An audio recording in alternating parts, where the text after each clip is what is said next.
면접 질문은 한 130개 정도 뽑았던 것 같고 막 포기하고 싶다, 그만할까, 일반고나 갈까 이런 생각이 많이 들었는데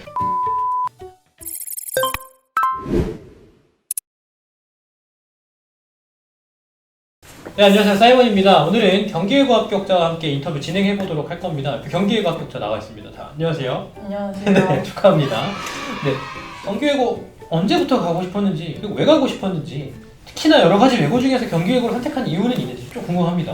우선 저는 1학년 때부터 집 옆에 동탄국제고가 있어서 주변에 국제고에 간다는 친구들이 많았는데 그 친구들에 따라 저도 일반고보다는 아무래도 국제고가 멋있다 그러다 보니까 국제고를 지망하게 되었는데, 근데 경기외고의 입학 설명회를 3학년 때 들어보게 되었는데 그 설명회에 경기외고의 여러 가지 장점과 또 경기외고로 유학 간다라는 말이 설명회의 모토였는데 그 말에 깊이 영감을 받게 되어서 경기외고를 지원하게 된 것 같습니다.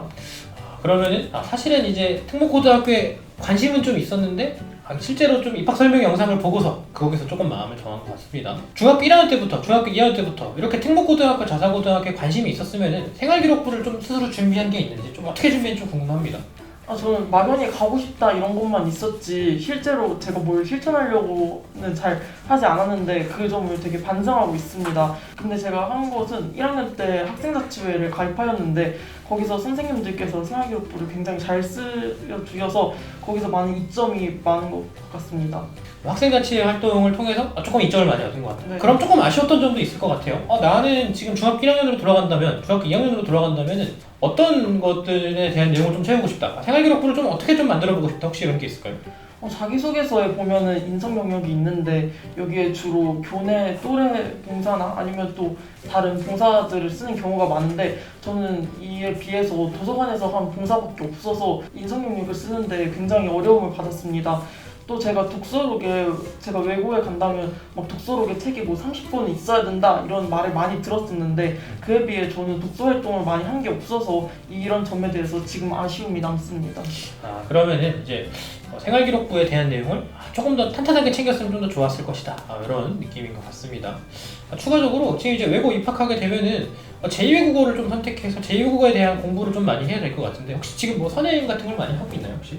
제가 선택한 제2외국어가 중국어인데 이런 중국어에 대해서 그 학교 측에서도 그 숙제 같은 걸로 그 한어 병음이나 아니면 기본적인 HSK 1급에서 3급까지 단어는 알고 오는 게 학교 수업을 이행하는데 좋다 해가지고 그 정도만 공부를 하고 있고 지금은 전공어보다는 수학이나 영어 같은 과목에 더욱 신경을 써서 공부하고 있습니다. 결론적으로 이 제2외국어 같은 경우, 숙제 같은 경우에는 학교에서 내준 걸로 어느 정도 좀 진행을 하고 있고 수학이랑 영어에 좀 중점적으로 좀 진행을 조금 하고 있는 것 같습니다. 추가적으로 외고에 입학하게 된다고 한다면은 진로 같은 거를 좀 정확하게 정해야 되는지, 이거를 좀 언제부터 정해야 되는지, 그리고 실제로 이런 진로를 갖고 가면은 나중에 고등학교 입학해서도 계속 이 진로를 갖고 가야 되는지 이렇게 고민하는 친구들도 상당히 많은 것 같아요. 본인은 진로를 좀 어떻게 잡았는지, 그리고 그런 내용을 자기소개서나 생활기록부 어떻게 작성하게 되는지 이런 게 좀 궁금하거든요. 저는 우선 외고에 지원을 해야 했었기 때문에 우선 사회 계열이나 어문 계열로 진로를 작성해야 한다고 생각했습니다. 또 1학년 때부터 계속 써오던 진로가 저는 외교관이었고 또 국제공무원이었기 때문에 이런 것을 기반으로 자기소개서도 작성했던 것 같습니다. 근데 최근 들어서 제가 어떤 진로를 설정해야 하는지 외고에 입학을 하고 나서도 약간 모르겠어가지고 저 또한 진로를 열심히 탐색하고 있는 중입니다. 혹시 면접 연습은 어떻게 했는지, 좀 예상 문제 얼마나 찝었고 실제로 그런 문제들이 다 나왔는지 좀 궁금합니다.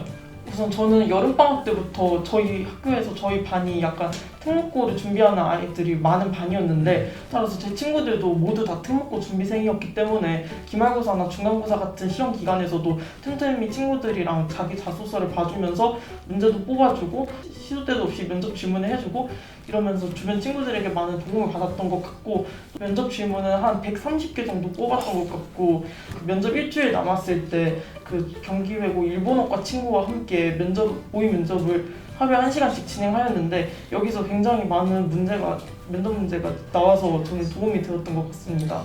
좋습니다. 그럼 실제로 준비를 좀 상당히 많이 한 것 같고 그걸로 좀 확실하게 좀 도움이 됐던 것 같습니다. 추가적으로 이제 혼자 준비하고 있을, 조금 이렇게 친구들과 준비한, 아니면 학원을 다니지 않고 준비하고 있을 친구들에게 혹시 한마디 해줄 수 있을까요? 학원을 다니지 않더라도 충분히 저는 합격할 수 있다고 봅니다. 학교에서 작성해준 생활기록부와 또 자기가 3년 동안 해온 것을 바탕으로 하면은 합격은 어렵지 않을 것이라고 생각합니다. 하지만 저는 포커스를 잃지 않고 가는 게 중요하다고 생각합니다. 저도 이런 것을 준비하다 보면은 중간에 해이해질 때가 있었습니다. 특히 기말고사 끝나고 다른 친구들은 반에서 다 노는데 저 혼자 자기소개서를 구석에서 수정을 한다거나 아니면 혼자서 뭐 면접 준비를 한다거나 막 이랬을 때 저는 굉장히 막 포기하고 싶다, 그만할까, 일반고나 갈까 이런 생각이 많이 들었는데 찬길로 새지 마시고 계속해서 포커스를 유지해가면서 준비를 하면은 합격할 자신의 모습을 볼 수 있을 것 같습니다. 네, 좋습니다. 포기하지 말고 끝까지 도전하면 충분히 합격할 수 있을 거라 생각합니다. 네, 감사합니다. 네.